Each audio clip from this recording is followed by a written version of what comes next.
Good evening and welcome to this episode of the Reporters Direct. I am Shubhangi Mishra, correspondent with The Print. I work with the features team. I'm a long form writer and currently I am joining you from Shimla. First of all, to start this session on a light note, I would like to thank all of you subscribers for so generously contributing to The Print so that young reporters like myself can travel. And it's because of your contributions that today I find myself in Shimla in this really perfect weather. I personally enjoy rains a lot. I don't find them gloomy at all. And Shimla right now is covered in clouds, and clouds are entering my hotel room, and it's the valley is covered in mist. And I'm really other than the reporting, also, I'm really enjoying the weather here right now. The walk at the Ridge, at Mall Road. Um, I went for various appointments to, I went to Tara Devi Temple. I took a walk for an assignment towards Jaku Temple, the trolley that takes you over there. And it's just been a very pleasant experience, which is quite contrary to what we usually do, right? We usually find ourselves in the hinterlands of the country, in extreme heat. Earlier in the month, late June, I was in Rajasthan. I was in the Registan in Barmer and Jaisalmer, and it's hot, scorching hot. So this is quite a pleasant turnaround. Now, before I get into the reporting, if you find yourselves in Shimla ever in monsoon season or otherwise, although it's not very recommended to come to towards the mountains in the monsoons because there are landslides. There are actually reports of landslides are coming in Shimla almost every day now. I have been here for 4 days, and for at least 3 days there were some landslide incidences, and roads were jammed, and there was a lot of traffic. But if you do, I found it's very well known, but I'll still share it with you because I found it very fascinating. I found these three very interesting shops dating back to the British Raj over here. One was about these antique, this photography studio where you can actually go, although you have to pay at least like 10,000 bucks and get some photographs clicked by old cameras, really old cameras. And then there's an antique book and map studio, which is again you have to shell out a lot of money, but it's worth a visit. And then there's another shop in Lakkad Bazaar where you can buy antiques, and you can buy belts made of yak bones or even hairpins made of yak bone. So all in all, that's what you can do in Shimla if you ever find yourselves here. Anyway, getting to the reporting. I was here primarily for two stories. One was Himachal Pradesh Police Orchestra. They recently participated in this show on Colors TV called Hunarbaz, and they really gained nationwide fame over here. But for the past 2 years, under the current DGP Sanjay Kundu, this band has been really lifted up in Himachal. During COVID, they recorded some original tracks to generate awareness. They have produced songs on drugs, on women's safety. And you should really check them out on YouTube because the Himachal Pradesh Police quite impressively has invested a lot in this orchestra, which comprises about 17 people right now. Only two of them are women, unfortunately. They were telling me that they don't find a lot of women instrument players, musicians around. There are two singers who are part of the orchestra right now. They have done massively well. They have lakhs of followers on Instagram, and they sing nationalistic songs, and they खुद से भी उन्होंने बनाए हैं, sorry, they have composed some songs on nationalism by themselves also. And sorry, there's a question here. I'll just take the question. Would you be taking questions which we send here, or would you be taking questions which was no? I'll definitely be taking questions here. Please do send them as and when you want to. Once I have addressed the questions that I already have with me, that's when I'll move on to the questions that I'll receive over here. But please feel free to ask me whatever it is that comes to your mind, whatever it is that you want to know about Shimla. And although I'm not from here, this is my second trip to Himachal Pradesh in the capacity of a reporter. But I'll try my level best. If I have reported on it, if I have some knowledge on it, I will try my best to answer your questions. Anyway, so this Himachal Pradesh Police Orchestra is doing exceedingly well. It has been used as this really outreach arm of Himachal Pradesh Police in order to give a more humane dimension to the khaki uniform so that people find it more approachable. The second story, and perhaps if I can say a more important story that I came here to cover, was the development issues in Shimla, because this is a city of 2 lakh people now. It was initially planned for about 25,000 people. Its satellite towns have come up like Mashobra over here. There are buildings are caving in. Last year, a 7-story building caved in. There are allegations of violations. Even the High Court building over here has been embroiled in some or the other kind of controversy. It's an 8-story building. It's quite huge. And even that was embroiled in some controversy that it wasn't, it's not completely legal. Now, over here in urban development, one of the questions that I was also asked is water is a big issue. So I will keep the haphazard development aside. What I can tell you about it is, and you will find it in more detail in my report, since I need to do some secondary research now that I have done some primary groundwork. The NGT has stayed any kind of construction in the core area of Shimla. So it has been divided into a core area and a non-core area, and it has put a cap of 2.5 stories on buildings. Now, even earlier, there was a cap of about, it was called the Shimla Interim Development Plan. Shimla has been working on that interim development plan only for the since it got statehood. It sadly does not have a master plan. It came out like the master plan was devised, if I'm not wrong, about some 6 months ago. Even that stated that your buildings cannot be above 4.5 stories. And you had to seek special permission from the municipal corporation in order to have more multi-storied buildings. But that has not been followed. If you have been in Shimla ever in your life, you'll say there are these huge multi-storied buildings here, and it's quite fascinating also, because you'll think you're on the ground floor, but you'll actually be on the 5th floor. That's what happens at the police headquarters. It opens on the 4th floor or the 5th floor of the building. So right now, the National Green Tribunal has put a blanket ban on any kind of further development. I spoke to some ex-councillors here. Currently, the municipal corporation is dissolved. It's due for elections late in August. So I spoke to some ex-councillors, some ex-mayors, some historians about the entire problem of Shimla. But water remains one of the most important issues to address. In 2018, Shimla had completely run out of water. You must remember that hotels had refused to take tourists in. Tourists were being asked to use like a bucket of water at max. It had made to the New York Times and the Washington Post, and it was a big international story that Shimla is out of water. And even right now, water remains a big problem here. So I have my notes with me. Just give me some time to sort them out. I have them ready over here. So to understand the water problem, let's get into history a little bit. Whenever this report comes out, you will be able to understand this issue at a more deeper, nuanced level. But right now, to give you some idea of what was happening, is that this is a town on the top of a hill, right?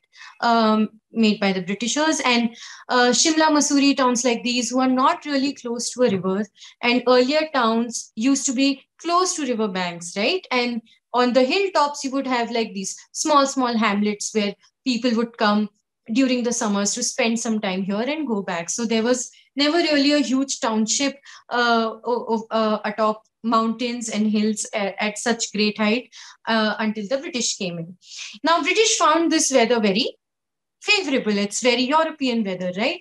And so then Shimla was developed. Of course, it was the summer capital, but really out of 8 out of 12 months, the Britishers were actually operating out of Shimla and going to Kolkata only when it was snow season here. So in 1880s, the British first developed the first water scheme of Shimla.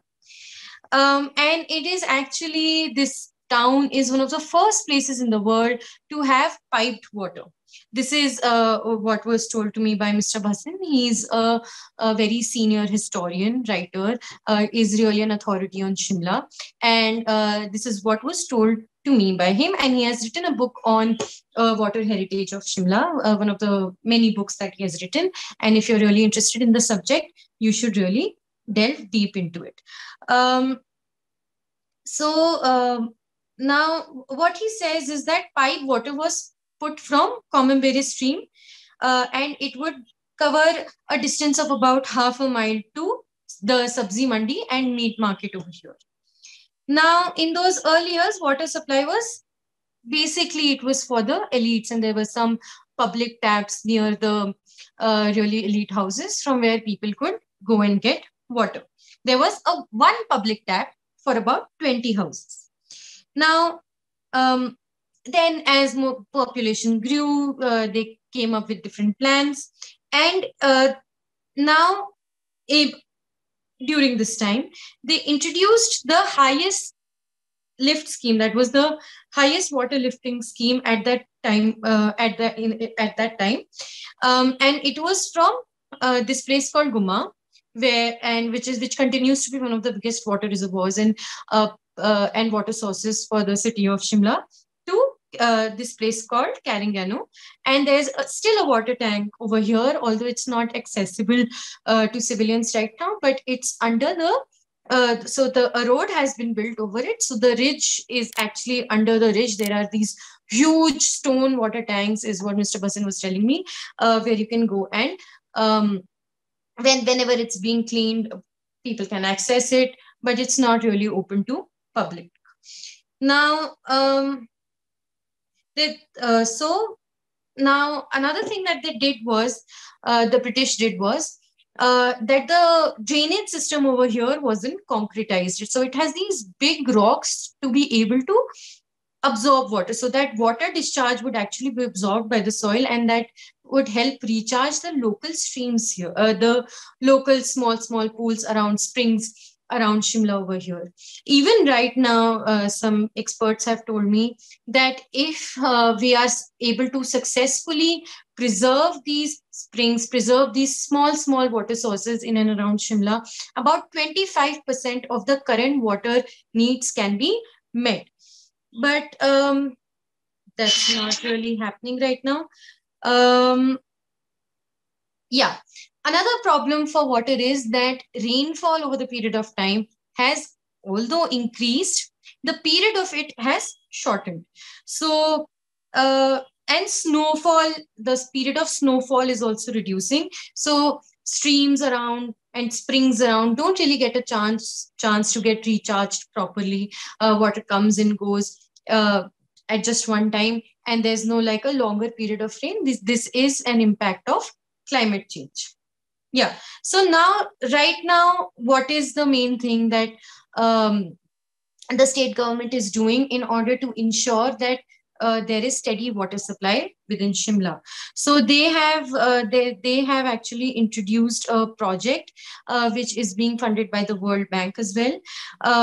This will cost around 1,813 crore rupees, and it will meet the water requirements of the state capital until 2050. Water will be drawn from the Satluj River, and it will be about a 1.6 kilometer. So the pipe will have a lifting, a height over the mountain of about 1.6 kilometers, and it will take 22 kilometers to augment about 67 million. Um, okay, so I'm not sure of the thing that I've noted here, so let me apologize for it. Anyway, so this flagship project that is about to come up is what is going to solve Shimla's water crisis in the current future. Now, these are the two stories that I reported on. I have some more questions, but since they relate to politics, I'll take them later. And let me just address the questions that some of you have sent me over here. So what are the, Aditya Chandra asks, what are the major areas in Shimla apart from tourism, which government has not yet capped till now, which can be a major revenue and employment generating for the state?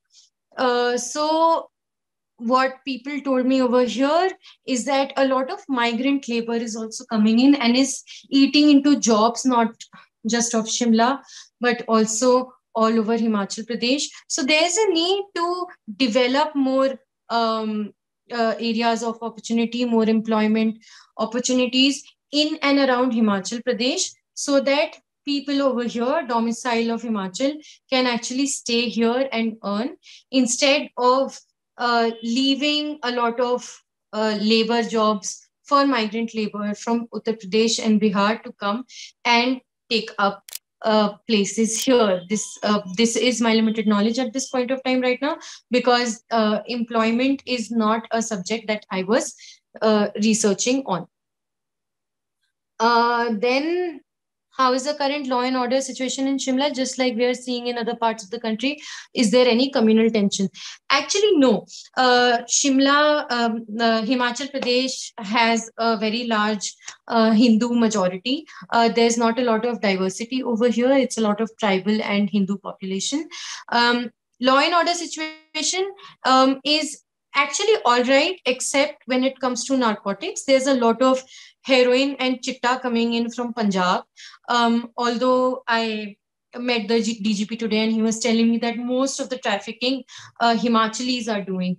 A lot of apprehensions are not of people who are coming from outside the state. So in narcotics, this heroin, the use of heroin, and of course the use of hash and marijuana remains a big problem for Himachal Pradesh.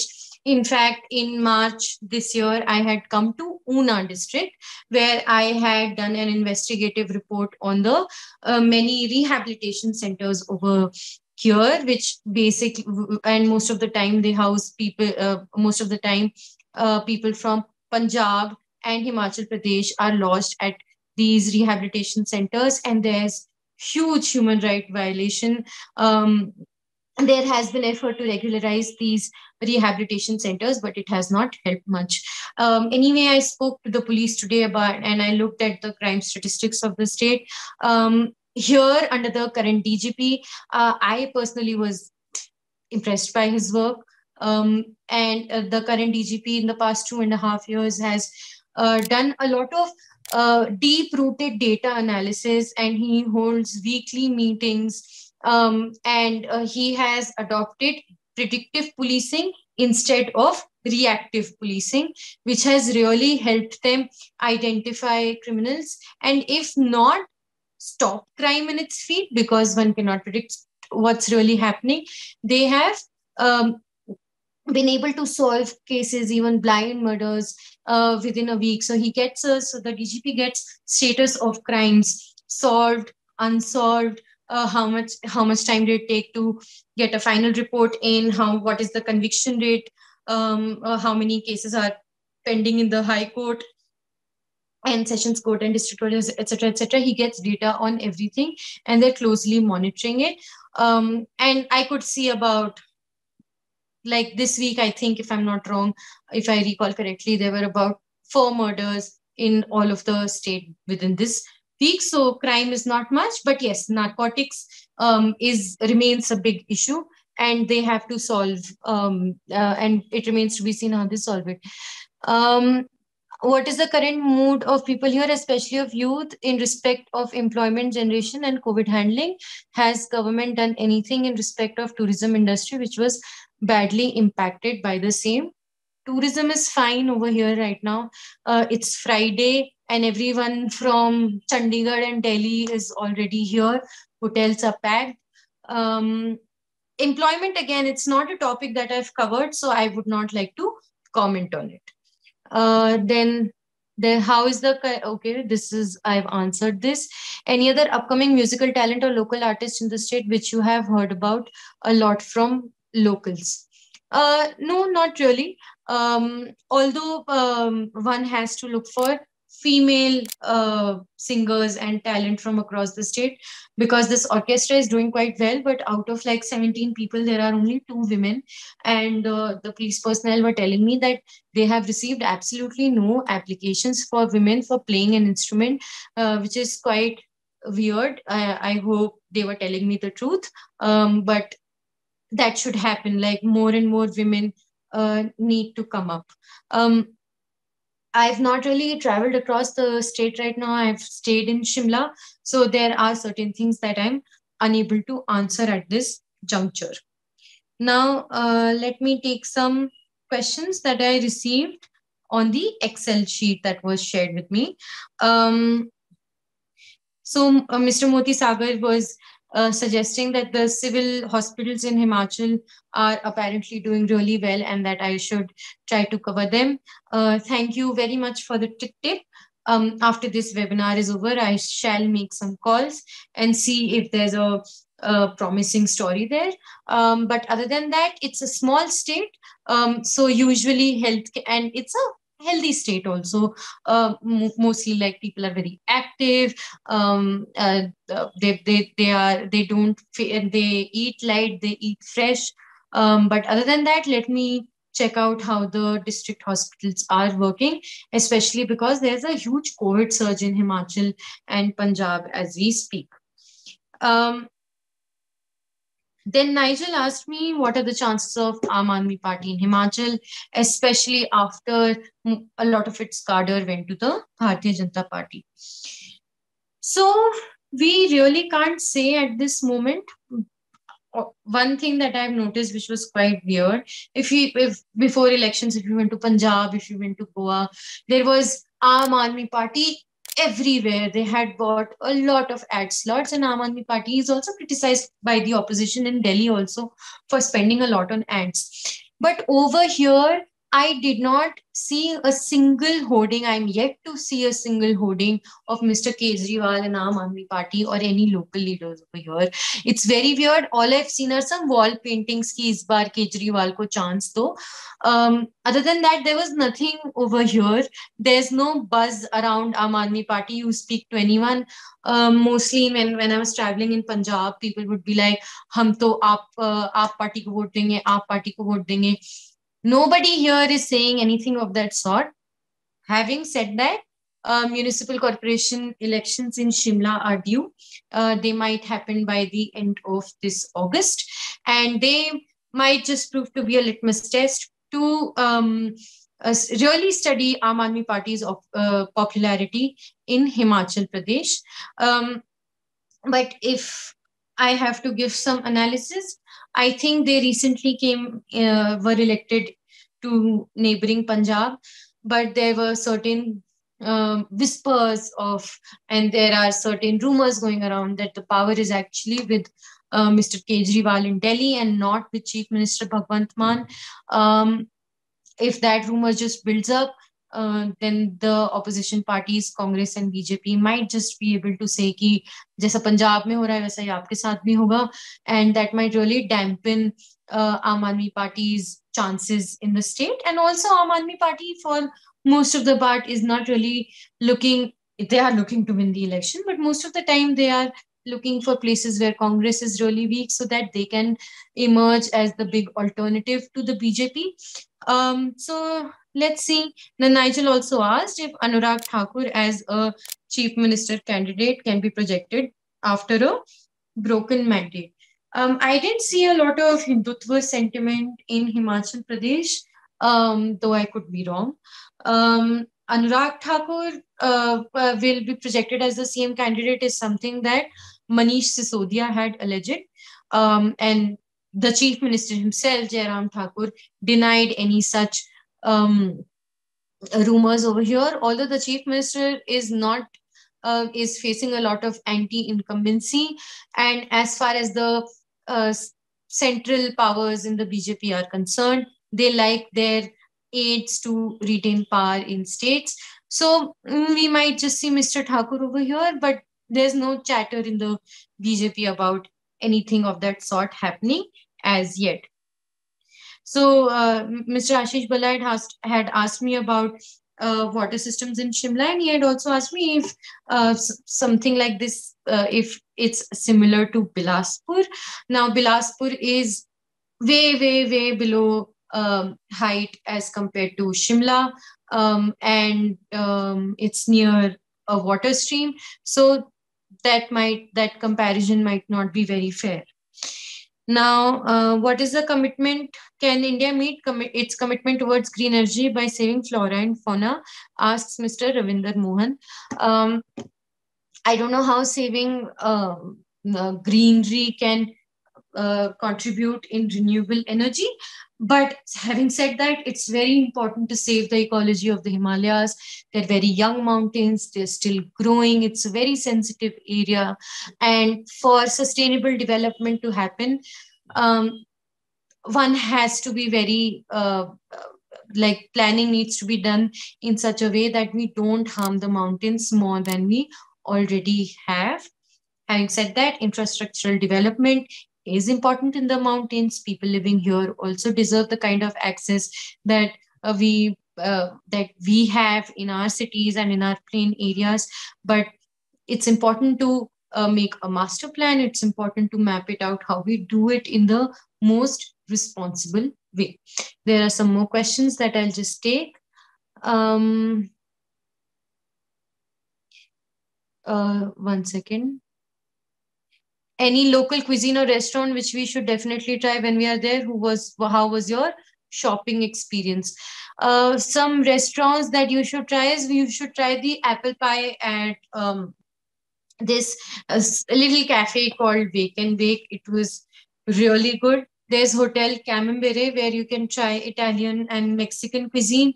I'm a vegetarian, so I don't know how their lamb, etc., was, but they have the food, the ambience, etc., was really good. Then there's Cafe Shimla Times. It's my favorite place to sit at because it offers a really good view of the valley, and there's always live music. And if there's no live music, they always have a great playlist going on. So these are the three places that I would recommend. Other than that, there's some place that I have not had the chance to go to. It's called the Honey Hut, if I'm not wrong.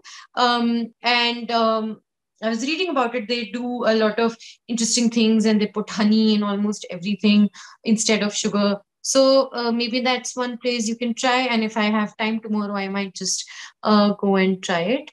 Then, okay. How are the local school and colleges there in Himachal? For better colleges to do local people visit to neighboring states of Punjab, Haryana?